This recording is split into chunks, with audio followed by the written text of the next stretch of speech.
जय हिंद दोस्तों। आज हम लोग न्यूटन के गति के नियम है ना, जितने सारे क्वेश्चन इससे बनते हैं सारे क्वेश्चन को देखेंगे। ठीक है, चलिए आप शुरू से लास्ट तक बने रहेंगे चैनल पे।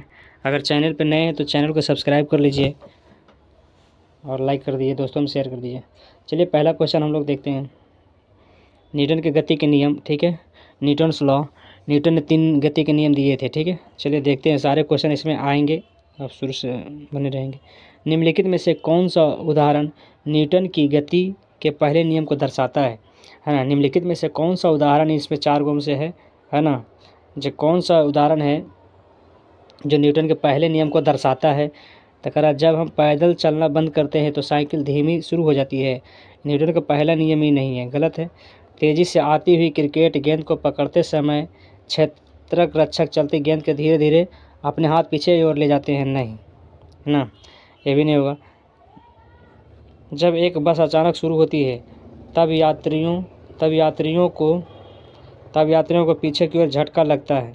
जब एक बस अचानक शुरू हुई, जैसे आप बैठे रहेंगे बस पे, अचानक से शुरू होती है तब यात्रियों की एक पीछे की ओर झटका लगता है।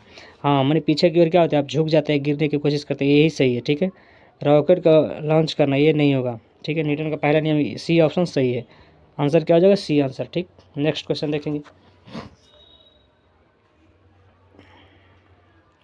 क्वेश्चन नंबर दूसरा है,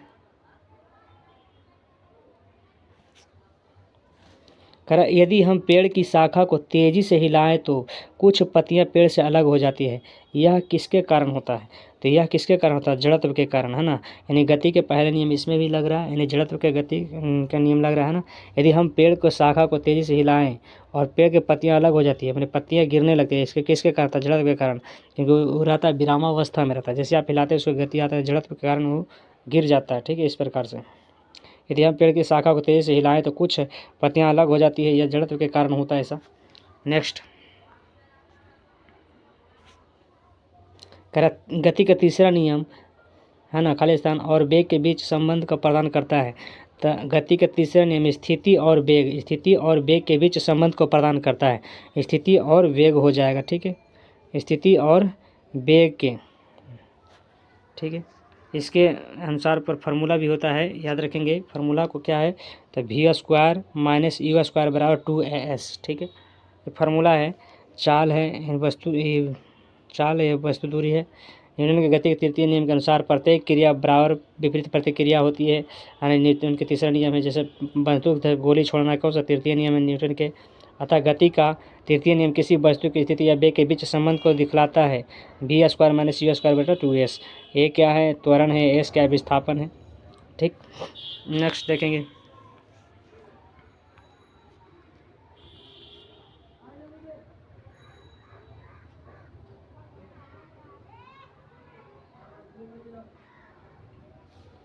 क्वेश्चन कर रहा है, 3 kg के एक पिस्तौल से 180 मीटर प्रति सेकंड वेग से 40 ग्राम की गोली क्षैतिज रूप से चलाई गई तो पिस्तौल का प्रतिघाती वेग कितना होगा।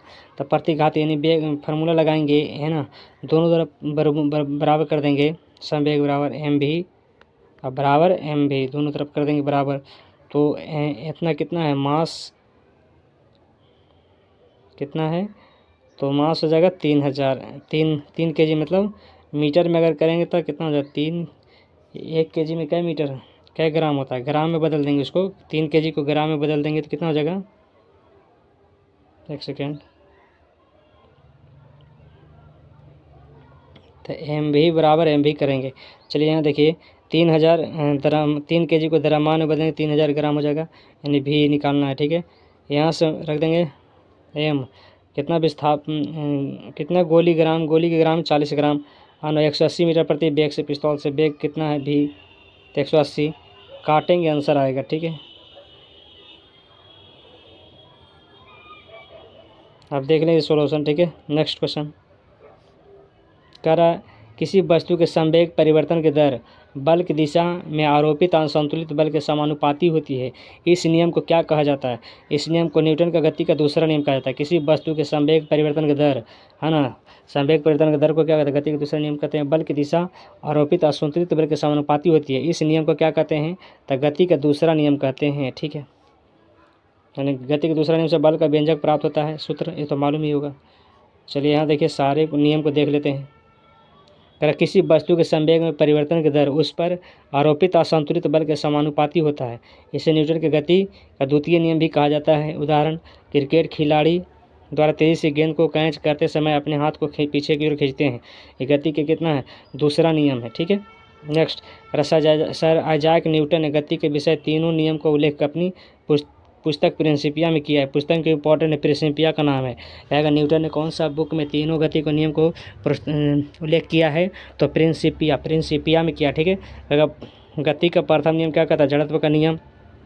द्वितीय नियम से क्या प्राप्त होता है? संवेग का नियम, यानी बल व्यंजक प्राप्त होता है। तीसरा नियम से क्रिया प्रतिक्रिया के विपरीत प्रतिक्रिया होता है, तीसरा नियम। ठीक है, नेक्स्ट क्वेश्चन देखेंगे। करा गति का दूसरा नियम, खाली स्थान। गति के दूसरा नियम से क्या प्राप्त होता है? तो गति के दूसरा नियम से संवेग प्राप्त होता है ना, संवेग। दूसरा जड़त्व होता है पहला नियम से। ठीक है, नेक्स्ट चलिए डिटेल देखते हैं। क्या करा? गति का दूसरा नियम संवेग से संबंधित है। गति के दूसरे नियम के अनुसार किसी वस्तु के संवेग में आया बदलाव उस वस्तु पर आरोपित बल के समानुपाती होता है तथा सामान्य दिशा में घटित होता है। न्यूटन के गति के दूसरे नियम से है ना, F बराबर dp/dt। ठीक है, F बल है, P क्या संवेग है, P यहाँ क्या संवेग है, T टाइम है ना। फोर्स बराबर होता है P बराबर होता है फोर्स गुने टाइम, पावर एंड शक्ति बराबर P संवेग बराबर। ठीक है, चलिए न्यूटन के नेक्स्ट क्वेश्चन। न्यूटन के गति का दूसरा नियम क्या है?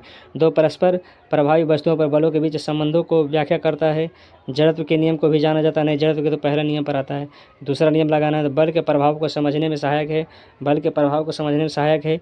ऊर्जा संरक्षण के नियम से भी जाना जाता है। ऊर्जा संरक्षण के नियम से भी जाना जाता है। गति का दूसरा नियम नहीं, ये भी नहीं होगा, है ना। बल को समझने में सहायक है। दो परस्पर प्रभावी वस्तुओं पर बलों के बीच संबंधों की व्याख्या करता है। एक ऑप्शन सही होगा। चलिए इसका आंसर देखते हैं। सी ऑप्शन, बलों के प्रभाव को समझने में सहायक होता है। सी ऑप्शन सही होगा। ठीक है, क्योंकि दोनों ऐसा ही क्वेश्चन है ना, दो परस्पर प्रभावी बलों के बीच, इसलिए यहाँ सही होगा, सी ऑप्शन सही होगा। दो बलों के प्रभाव को समझने में सहायक होता है। एफ बराबर बल के व्यंजक प्रयोग किया था, एफ बराबर ma, मास गुने त्वरण। ठीक है, न्यूटन के दूसरा नियम, यही फार्मूला दिए थे दूसरा नियम में। देखिए यहाँ दे ले भी है, एफ बराबर ma। ठीक, चलिए नेक्स्ट क्वेश्चन कर रहा है न्यूटन के गति के दूसरे नियम का समीकरण क्या है? तो एफ बराबर ma, अभी बताएं एफ बराबर ma होता है ना। एम हो गया मास, ए हो गया एक्सेलरेशन त्वरण। ठीक है, बी ऑप्शन।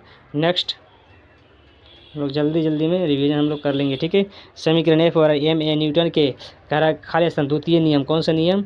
द्वितीय नियम के रूप में जानते हैं। ए ऑप्शन सही है, द्वितीय नियम दिए थे। द्वितीय नियम में बल के व्यंजक सूत्र प्राप्त होता है। ठीक है, नेक्स्ट कहेगा निम्नलिखित में से न्यूटन का कौन सा गति नियम, लॉ ऑफ मोशन, दीवार पर फेंका हुआ गेंद क्यों टकराकर वापस लौटता है के संबंध में व्याख्या प्रदान करता है? कौन सा नियम? तीसरा नियम, विपरीत प्रतिक्रिया नियम हो रहा है। आप न्यूटन बॉल के दीवार पर फेंकने, फिर उसके बाद क्या होता है? विपरीत प्रतिक्रिया होता है ना, आ जाता है। नेक्स्ट करा निम्नलिखित में से कौन सा कथन न्यूटन के गति से तीसरे नियम के लिए सही है? तीसरे नियम, बल का एक ही निकाय पर लागू होता है। नहीं, बल एक ही निकाय पर विपरीत दिशा में लागू होता है। अच्छा देखते हैं, बल अलग अलग निकाय पर विपरीत दिशा में लागू होता है। बल अलग अलग निकाय पर विपरीत दिशा में अलग होता है। बल दूरी पर निर्भर करता है। नहीं, तो क्या हो जाएगा? बल एक ही निकाय पर विपरीत दिशा में लगा होता है। नहीं, एक ही दिशा में नहीं, बल अलग अलग निकाय पर विपरीत दिशा में लागू होता है। सी ऑप्शन सही है। ठीक है, सी ऑप्शन आंसर हो जाएगा। क्रिया प्रतिक्रिया का विपरीत नियम होता है तीसरा नियम में। नेक्स्ट करा गति के तीन नियम निम्न में से किसके द्वारा प्रतिपादित किए गए थे? तो न्यूटन ने दिए थे तीसरा नियम ना, है ना। न्यूटन के प्रथम नियम को गैलीलियो के नियम भी कहते हैं। ठीक है, प्रथम नियम को, न्यूटन के गति के प्रथम नियम को गैलीलियो के नियम भी कहते हैं। गति के नियम किसने दिया था? तीनों, न्यूटन ने। सी ऑप्शन आंसर सही है, 442 के। ठीक है, नेक्स्ट सी ऑप्शन 442 के हो गया। चलिए नेक्स्ट देखते हैं। देखिए सी दे रहा है 1687 ईस्वी में अपनी पुस्तक की प्रिंसिपिया में गति के नियम को प्रतिपादित किया था। ठीक है, आप तीनों नियम देख लीजिए, बारी बारी से दिखा देते हैं, देख लीजिए, है ना, पढ़ देते हैं। करा सर आइजैक न्यूटन ने सबसे पहले 1887 ईस्वी में अपनी पुस्तक प्रिंसिपिया, पुस्तक इंपॉर्टेंट है, गति के तीनों नियम को प्रतिपादित किया था। गति का प्रथम नियम क्या है? तो देखिए, यदि कोई वस्तु विरामावस्था में है तो वह विरामावस्था में ही रहेगी, और यदि गति अवस्था में है तो गति अवस्था में ही रहेगी जब तक उस पर कोई बाहरी बल लगाया ना जाए। इस जड़त्व का नियम कहता है। गति का द्वितीय नियम किसी वस्तु के संवेग में परिवर्तन के दर पर उस पर लगाए गए बल के अनुपाती होता है। संवेग परिवर्तन बल की दिशा में होता है। संवेग परिवर्तन बल की दिशा में होता है। दूसरा नियम की बात हुआ है ना, किसी वस्तु के संवेग में परिवर्तन की दर उस पर लगाए गए बल के अनुपाती होती है, और संवेग में परिवर्तन की दर की दिशा में होता है। ठीक, देखिए तीसरा नियम में क्या कह रहा था? गति का तीसरा नियम किसी वस्तु पर किया गया समान विपरीत प्रतिक्रिया, विपरीत प्रतिक्रिया का नियम भी कहते हैं। ठीक, नेक्स्ट क्वेश्चन, आइजैक न्यूटन द्वारा गति के कितने नियम दिए थे? 3 नियम। ए ऑप्शन सही है। ठीक है, ए ऑप्शन सही है 443 के। चलिए नेक्स्ट, कारण न्यूटन के गति के नियमों का प्रकाशन कब हुआ था? अभी हम लोग देखे थे 1687 ईस्वी में। 1687 डी ऑप्शन सही है। न्यूटन के गति के नियम का कब प्रकाशन हुआ था? 1687 ईस्वी में हुआ था। गति का प्रसिद्ध नियम ने दिया था किसने? गति का प्रसिद्ध नियम किसने दिया था? न्यूटन ने, है ना। बी ऑप्शन सही है। गति का प्रसिद्ध नियम किसने दिया था? न्यूटन ने। बी ऑप्शन सही है। जड़त्व का नियम, बल, द्रव्यमान, त्वरण संबंधी नियम। दूसरा में तृतीय प्रतिक्रिया, विपरीत प्रतिक्रिया था तीसरा नियम। नेक्स्ट,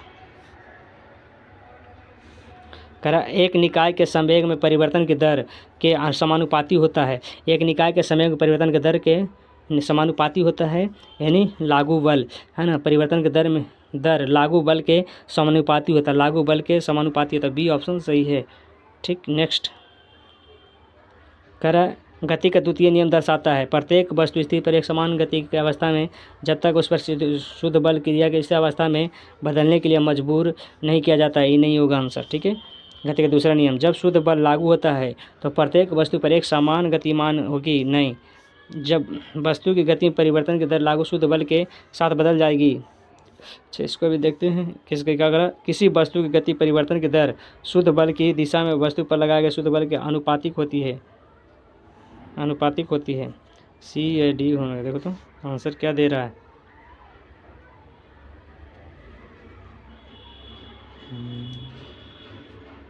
डी तो नहीं कहें, सी या डी होगा ना चाहिए। एक ही जैसा ऑप्शन लग रहा था। ग्रुप डी का पूछा हुआ क्वेश्चन इंपॉर्टेंट क्वेश्चन है। देखिए फिर से, करा गति के दूसरे नियम, तो आंसर क्या होगा? डी ऑप्शन सही है। देखिए डी में क्या करा? किसी वस्तु की गति के परिवर्तन की दर शुद्ध बल की दिशा में वस्तु पर लागू बल के अनुपातिक होता है ना। अनुपातिक यानी समानुपातिक उसी में आया था दूसरे नियम में। ठीक है, पिछले बार भी देखे थे। चलिए डी ऑप्शन सही है 447 का। चलिए 19 का डिटेल देखते हैं। क्या करा? गति का दूसरी नियम किसी वस्तु पर गति के परिवर्तन की दर, है ना, परिवर्तन की दर शुद्ध बल की दिशा में परिवर्तन की दर शुद्ध बल की दिशा में वस्तु पर लागू बल के अनुपातिक होती है। ठीक है, या अथवा किसी पिंड के संवेग परिवर्तन की दर लगाए गए बल के समानुपाती होता है और उसकी संवेग परिवर्तन की दिशा में वही होती है जो बल की दिशा में होती है। ठीक है, दूसरा नियम में एक बात बोला गया है। चलिए नेक्स्ट में देखते हैं, इंपॉर्टेंट है ये भी देखते हैं। 448, कारण निम्नलिखित में से कौन सा कथन गलत है बताना है। जब एक बस अचानक रुकती है तो बस में बैठे एक यात्री को पीछे की ओर झटका लगता है। जब एक बस अचानक रुकती है तो पीछे की ओर नहीं आगे की ओर झुकते हैं। रुक रहा है ना, तो अचानक रुकेगा तो आगे की ओर फेंकाएंगे हम लोग। ये गलत है, यही आंसर हो जाएगा। ठीक है, ए ऑप्शन सही हो जाएगा। करा गलत कौन है? यही गलत है। पीछे की ओर नहीं हम लोग झुकते हैं, आगे की ओर झुकेंगे। अचानक बस रुकेगा चलती में तो, है ना। ये सब सही होगा। देखो तो पढ़ते हैं। एक व्यक्ति चलती बस से कूदता है, वह गिर जाता है। सही बात, आप अचानक कूदोगे तो गिर ही जाओगे, है ना। जब एक घूर्णन करता हुआ एक पंखा बंद हो जाता है या कुछ समय तक घूमता रहता है, पंखा एक बंद होता है या कुछ घूमता रहता है। सही बात है, घूमता रहता है। जब एक बस अचानक रुकती है तो बस में बैठे एक व्यक्ति आगे की ओर झुकता है। ये भी बात सही है, यानी वो पीछे की ओर झुकना नहीं चाहिए, गलत है। ठीक है, नेक्स्ट।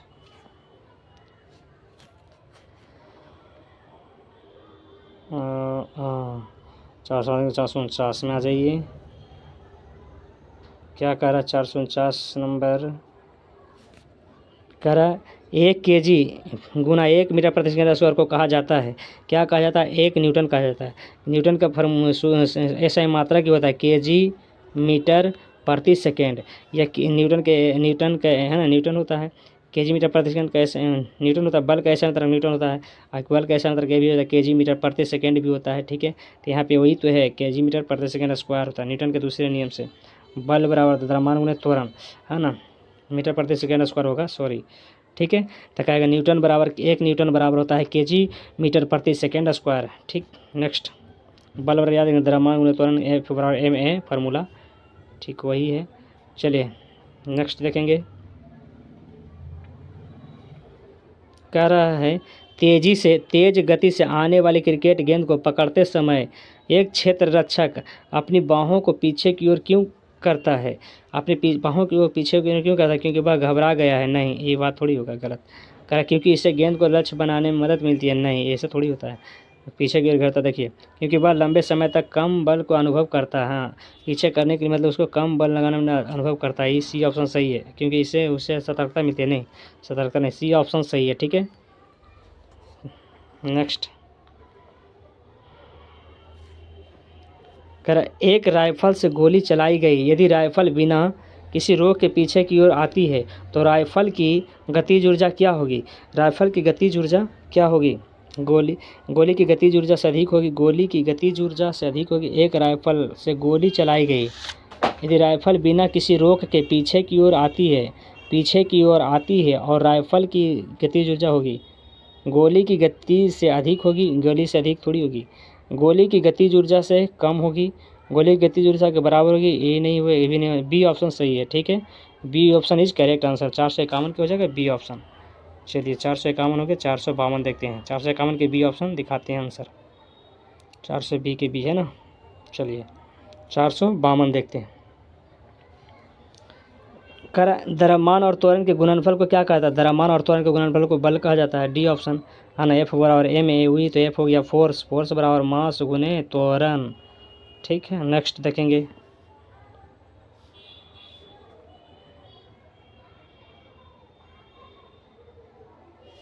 क्वेश्चन कह रहा है निम्नलिखित में से कौन सा उदाहरण न्यूटन के गति के विषय में तृतीयक नियम की व्याख्या करता है। तीसरा नियम देखिए, रॉकेट लॉन्च करना यही तो है तीसरा नियम।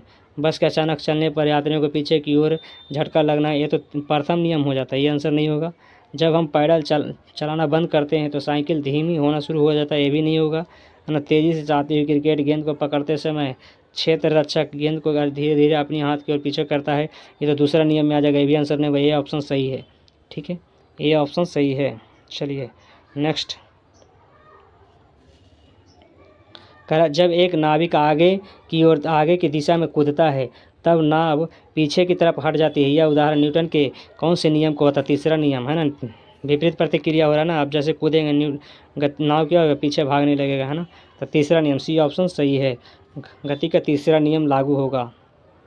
चलिए नेक्स्ट, इसमें देखिए उदाहरण तीसरा नियम और भी है, इस उदाहरण देख लीजिए, अच्छे उदाहरण है ना। उदाहरण ही पूछेगा एग्जाम में। क्वेश्चन कर रहा है, देखिए उदाहरण में बंदूक से गोली छोड़ते समय पीछे की ओर झटका लगना न्यूटन के तीसरा नियम को प्रतिपादित करता है ना। रॉकेट का आगे बढ़ना तीसरा नियम, नाव खेने के लिए बांस से जमीन को दबाना तीसरा नियम, ऊंचाई से कूदने पर चोट लगना तीसरा नियम, ऊंचाई से कूदने पर चोट लगना न्यूटन के तीसरे नियम को प्रतिपादित करता है। ठीक, नेक्स्ट आ ही गया, रॉकेट लॉन्चिंग कौन से नियम पर आधारित है, तीसरा नियम, अभी तो बताए थे ना, न्यूटन के गति का तीसरा नियम, ये ऑप्शन सही है, ये ऑप्शन है तीसरा नियम। चलिए 455 ख़त्म, 400 आ जाइए 56। क्वेश्चन का दोनों वस्तुओं के बीच का बल हमेशा बराबर और विपरीत होता है, यह विचार न्यूटन के किस नियम के रूप में दिया गया था। दोनों वस्तुओं के बीच का बल हमेशा बराबर और विपरीत होता है ना, यह विचार न्यूटन के किस नियम से पारित होता है, गति का तीसरा नियम है ना, विपरीत प्रतिक्रिया वाला नियम लगेगा। दोनों वस्तुओं के बीच है ना हमेशा बराबर होता है, विपरीत प्रतिक्रिया विपरीत होता है तो मैंने तीसरा नियम लगेगा, ये ऑप्शन सही है, न्यूटन के तीसरा नियम। चलिए देखिए आगे करा, जब एक स्थिर बस चलना प्रारंभ करती है तो उसमें खड़े व्यक्ति पीछे की दिशा में गिर जाते हैं, निम्नलिखित कौन सा नियम प्रतिपादित करता है, खड़े व्यक्ति के पीछे की ओर गिर जाता है, न्यूटन का पहला नियम में गिरेगा ना, न्यूटन का पहला नियम है ना, ये ऑप्शन सही है, ये ऑप्शन सही है, पहला नियम ही तो गिरेगा, आगे भी झुके पहला नियम ही है ना, बस पर जड़ तो क्या कारण हो से होता है। ठीक है, नेक्स्ट कह रहा है एक व्यक्ति स्थिर पानी में नाव पर खड़ा है, यदि वह तट नाव की ओर चलना तो नाव क्या होगा। एक व्यक्ति स्थिर पानी में नाव पर खड़ा है, यदि वह नाव तट की ओर चलता है तो नाव तट से दूर चली जाएगी। हाँ, नाव तट से दूर चली जाएगी, ये ऑप्शन सही है। ठीक है, आप उस पर बैठेंगे स्थिर पानी तो क्या होगा, नाव तट से दूर चली जाएगी, स्थिर रहेगी, डूब जाएगी नहीं। यही से देखिए डिटेल में देखते हैं। एक व्यक्ति स्थिर पानी में नाव पर खड़ा है, यदि वह नाव किनारे तट की ओर चलता है तो नाव तट से दूर चली जाएगी, नाव तट से दूर चली जाएगी, न्यूटन के तीसरा नियम से, है ना। जब व्यक्ति आगे की ओर क्रिया जाएगा तो उसके विपरीत प्रतिक्रिया लगेगा, जिससे नाव तट से दूर हो जाएगी। जैसे अभी नाव है, आप उस पर चढ़िएगा तो क्या होगा, तट पे अभी नाव लगा हुआ, आप उस पर चढ़िएगा तो क्या होगा, तट से दूर चली जाएगा, मैंने तीसरा नियम लगेगा उस पर न्यूटन के। कह रहा जब बंदूक से गोली छोड़ी जाती है तो बंदूक के विपरीत दिशा में धक्का लगाती है, न्यूटन के किस नियम, तीसरा नियम, है ना। सब उदाहरण पूछा है ना, बी ऑप्शन सही है, क्वेश्चन पूछा हुआ क्वेश्चन है 459 460 पूछा हुआ क्वेश्चन है ना, 460 आइए। कह रहा न्यूटन के गति का तीसरा नियम निम्नलिखित में से किस स्थितियों पर लागू होता है। जब कोई व्यक्ति नाव से नदी किनारे कूदता है तो नाव पीछे की ओर गिर जाता है, न्यूटन का तीसरा नियम। जब कोई व्यक्ति नाव से कूदता है तो नाव पीछे गिर जाता है, यही सही आंसर है, ये ऑप्शन सही है। ठीक है, क्योंकि तीसरा भी नाव पिछाड़ ही जाता है। यहाँ करा एक बस खड़ी यात्री की दिशा में गिरते समय बस अचानक रुकती है दिशा, ये सब तो पहला नियम में आ जाएगा, इन आंसर नहीं होगा, पहला आंसर सही है। ठीक है, चलिए दूसरा 4D ऑप्शन वाला दूसरा नियम लागू होगा, है ना। 460 के ये ऑप्शन सही है। चलिए देखिए, कह रहा है निम्नलिखित में से कौन सा न्यूटन की गति के तीसरे नियम का उदाहरण है। न्यूटन के तीसरे नियम आप अच्छे से समझ के आप आंसर दे सकते हैं। क्या कह रहा है, तेज़ी से आती हुई क्रिकेट गेंद को पकड़ते समय क्षेत्ररक्षक गतिमान को धीरे धीरे अपने हाथ में लेता है, ये दूसरा नियम हो गया, न्यूटन के दूसरा नियम हो गया, ये नहीं लगेगा। तीसरा नियम बताना है ना, न्यूटन के गति के तीसरे नियम। जब हम पैदल चलाना बंद करते हैं तो साइकिल धीमी होती है, ये भी नहीं लगेगा। जब एक बस अचानक चलती है तो जब यात्रियों को पीछे की ओर झटका लगता है, ये पहला नियम हो जाएगा न्यूटन के। रॉकेट लॉन्च करना, डी ऑप्शन सही है। ठीक है, तीसरा नियम रॉकेट लॉन्च करना तीसरा नियम होता है। नेक्स्ट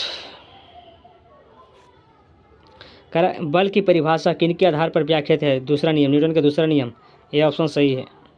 बल की परिभाषा नहीं, न्यूटन के पहला नियम से बल की परिभाषा मिलती है, ठीक है, सॉरी, है ना। तो बल की पहला नियम से कहाँ है, पहला नियम बी ऑप्शन में है, तो बी ऑप्शन आंसर हो जाएगा। न्यूटन के बल की परिभाषा न्यूटन के पहला नियम से मिलता है बल की परिभाषा, ठीक है। दूसरा न्यूटन के दूसरे नियम के परिभाषा से बल का व्यंजक प्राप्त होता है, F/ma। नेक्स्ट कह रहा न्यूटन के गति के प्रथम नियम का अन्य नाम क्या था, जड़त्व का नियम, ए सी ऑप्शन, जड़त्व का नियम। ठीक है, न्यूटन के गति के अन्य प्रथम नियम का दूसरा नाम पूछ रहा है, दूसरा नाम क्या होगा, जड़त्व का नियम को ही गति के प्रथम नियम कहते हैं। ठीक, सी ऑप्शन हो जाएगा 463 का।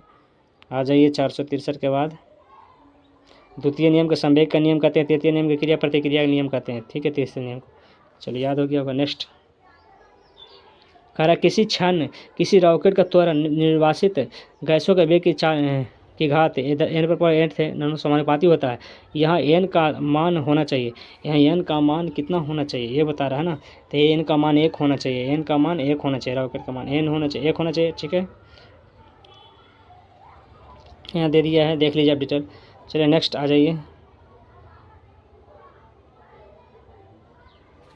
कह रहा एक 70 kg का आदमी 50 न्यूटन के बल से एक 50 kg के आदमी को धक्का देता है तो 50 kg वाला आदमी ने दूसरे व्यक्ति को कितने बल से धक्का धकेलेगा, है ना। तो 50 न्यूटन से 70 kg का एक आदमी है, 50 न्यूटन के बल से एक 50 kg के आदमी को धक्का देता है तो 50 kg वाले आदमी ने दूसरे व्यक्ति को कितने बल से धक्का देगा, 50 न्यूटन के बल से धक्का देगा, है ना, विपरीत प्रतिक्रिया होगा ना। चलिए नेक्स्ट कह रहा है न्यूटन के नियम कणों के लिए अच्छे सिद्ध नहीं होते, न्यूटन के नियम कणों के लिए अच्छे सिद्ध नहीं होते, विषांतरी पर नहीं, धीमे चलने पर नहीं, उच्च वेग के साथ चलने पर उच्च वेग के साथ नहीं, प्रकाश के वेग के साथ तुलनीय वेग में गति करने पर, यही आंसर सही है। ठीक है, डी ऑप्शन सही है। न्यूटन के नियम के प्रकाश के वेग के साथ तुलनीय वेग में गति करने पर कणों के लिए अच्छे सिद्ध नहीं होते हैं। ठीक। नेक्स्ट, कर आकर्षण के गुरुत्वाकर्षण बल के अभाव में रॉकेट पर प्रणोद होता है, क्या होता है? डी, स्थिर। डी ऑप्शन सही है, स्थिर होता है। ठीक है, स्थिर होता है। नेक्स्ट, 467। 467 के बाद आ जाइए 468। करा स्थिर या गतिज अवस्था में परिवर्तन का प्रतिरोध करने की एक वस्तु के प्रवृत्ति को कहा जाता है, क्या कहा जाता है? जड़त्व कहा जाता है। डी ऑप्शन सही है। ठीक है, स्थिर या गतिज अवस्था में परिवर्तन का प्रतिरोध करने की एक वस्तु के प्रवृत्ति को क्या कहा जाता है? जड़त्व कहा जाता है। नेक्स्ट, एक ऊंची छलांग लगाने वाला ऊंची छलांग से पहले कुछ समय तक दौड़ता है ताकि जड़त्व का उसे लंबी छलांग लेने में मदद मिले, है ना? डी ऑप्शन, गति। गति का जड़त्व उसे लंबी छलांग लेने में मदद करता है। डी ऑप्शन सही है। ठीक है, गति, उसको गति लेने में क्या होगा? मदद मिलेगा। तो गति का जड़त्व उसे लंबी छलांग लेने में मदद करते हैं। ऊंची छलांग लगाना तो गति लेना पड़ेगा ना। ठीक। नेक्स्ट, मेज पर रखी गई पुस्तकों का ढेर के कारण हटता नहीं है ना? किसके कारण? तो जड़त्व के कारण नहीं हटता है ना, ज़्यादा होने के कारण। मेज पर रखी गई पुस्तकों का ढेर, बहुत सा ढेर पुस्तक रख दीजिए, के कारण हटता नहीं है, काहे नहीं हटता? जड़त्व के कारण, है ना? जड़त्व के कारण उस पर ढेर पर विराम अवस्था, गति अवस्था में परिवर्तन नहीं होने की प्रवृत्ति होता है, जड़त्व कहते हैं। ठीक है, गति के प्रथम नियम को जड़त्व का नियम भी कहते हैं, गैलीलियो का नियम भी कहते हैं। अविचलित वस्तुओं के आराम में रहने या समान वेग से चलने की प्रवृत्ति को क्या कहते हैं? तो जड़त्व कहते हैं। अविचलित वस्तुओं के आराम में रहने या समान वेग से चलने की प्रवृत्ति को क्या कहते हैं? जड़त्व का नियम कहते हैं। ठीक है, स्थिर रहेंगे तो जड़त्व का नियम ही तो लगेगा ना। नेक्स्ट, किसी स्थिर वस्तु के स्थिर रहने या गतिशील वस्तु के गति से गतिशील रहने की प्रक्रिया क्या कहलाती है?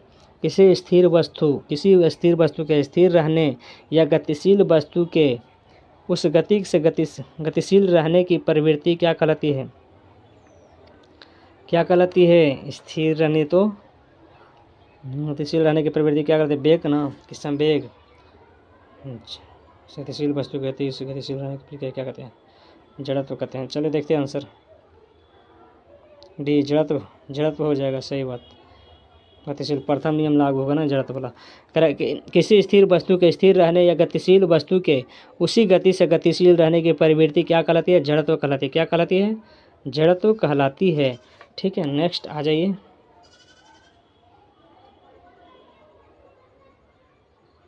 चार सौ 73। समापन रेखा को पार करने के बाद भी एक धावक भागना जारी क्यों रखता है ना? क्योंकि उसके जूतों और ज़मीन के मध्य घर्षण उसका रेखा से आगे बढ़ने के कारण बनता है। गति की जड़ता उसे आगे बढ़ाती है। गति की जड़ता, स्थिरता जड़ता उसे रोकने के लिए कुछ समय लेती है। वह सुनिश्चित करना चाहता है कि उसने रेखा को पार कर लिया है। नहीं, गति की जड़ता उसे आगे बढ़ाती है। गति की जड़ता उसे आगे बढ़ाती है, यानी बी ऑप्शन हो जाएगा आंसर। ठीक है, बी ऑप्शन, गति की जड़ता उसे आगे बढ़ाती है। ठीक है, नेक्स्ट, कह रहा है जड़त्व ईसरनियों का नियम किसके द्वारा प्रतिपादित किया गया था? जड़त्व का नियम किसने दिया? न्यूटन ने, आइजैक न्यूटन, है ना? ये ऑप्शन सही है सर। आइजैक न्यूटन ने गति के नियम दिए थे। क्वेश्चन कर रहा है, जब कार एक घुमावदार सड़क पर मुड़ती है तो उसमें बैठे यात्री स्वयं पर केंद्र की विपरीत दिशा में एक बल महसूस करते हैं। यह बल किसके कारण? जड़त्व के कारण। यह बल जड़त्व के कारण। जब एक कार घुमावदार सड़क पर मुड़ती है तो उसमें बैठे यात्री स्वयं पर केंद्र की विपरीत दिशा में एक बल महसूस करते हैं। यह बल जड़त्व के कारण होता है। यह बल जड़त्व के कारण होता है। नेक्स्ट, जब एक गिलास पर रखे गए कार्ड को उंगली से धक्का दिया जाता है तो उस पर रखा सिक्का गिलास में गिर जाता है। यह कथन किस नियम को व्याख्या करता है? ऊर्जा संरक्षण का सिद्धांत, संवेग संरक्षण सिद्धांत, ऊर्जा संरक्षण सिद्धांत, ऊर्जा संरक्षण होना चाहिए। 476 क्या है आंसर? बी। 476 के बी आंसर क्या हो रहा है? जड़त्व का नियम लग रहा है। अच्छा, फिर से एक बार देखते हैं। सॉरी, क्या कर रहा है? जब एक गिलास पर रखे गए कार्ड को उंगली से धक्का दिया जाता है तो उस पर रखा सिक्का गिलास में गिर जाता है। यह कथन किस नियम को व्याख्यात करता है? सही बात है, जड़त्व का नियम ही लगेगा। बी ऑप्शन ही होगा आंसर 476 के, बी ऑप्शन सही है। ठीक है, 400। चलिए डिटेल देखते हैं। कह रहा जड़त्व वस्तुओं का वह गुण है जिसके कारण वस्तुएं अपनी विरामावस्था या गति की अवस्था को बनाए रखने का प्रयत्न करती है, अर्थात इनके परिवर्तन के विरोध करती है। जब गिलास पर रखे कार्ड को कोई उंगली से धक्का दिया जाता है तो जड़त्व के कारण उस पर सिक्का गिलास में गिर जाता है। जब कार्ड को धक्का दिया जाता है तो वह गति की अवस्था में आ जाता है, जबकि सिक्का जड़त्व के कारण स्थिर अवस्था में बना रहना चाहता है। ठीक है, इसके कारण। चलिए लास्ट क्वेश्चन है। कह रहा निम्नलिखित में से किसके बीच जड़त्व का मान अधिकतम होता है? एक ही आकार के रबर बॉल और पत्थर के बीच? नहीं। स्कूटर और बस के बीच? नहीं। 10 रुपये के सिक्के और 5 रुपये के सिक्के? नहीं। रेलगाड़ी और हवाई जहाज? ये सही है। ठीक है, डी ऑप्शन सही है। क्या कह रहा है? निम्नलिखित में किसके बीच जड़त्व का मान अधिकतम होता है? जड़त्व का मान सबसे अधिक होता है, डी ऑप्शन सही है। सॉरी। चलिए वहाँ तक ख़त्म हो गया। नेक्स्ट वीडियो में हम लोग फोर्स बल के बारे में पढ़ेंगे। आज के लिए शुरू से लास्ट तक बने के लिए थैंक यू।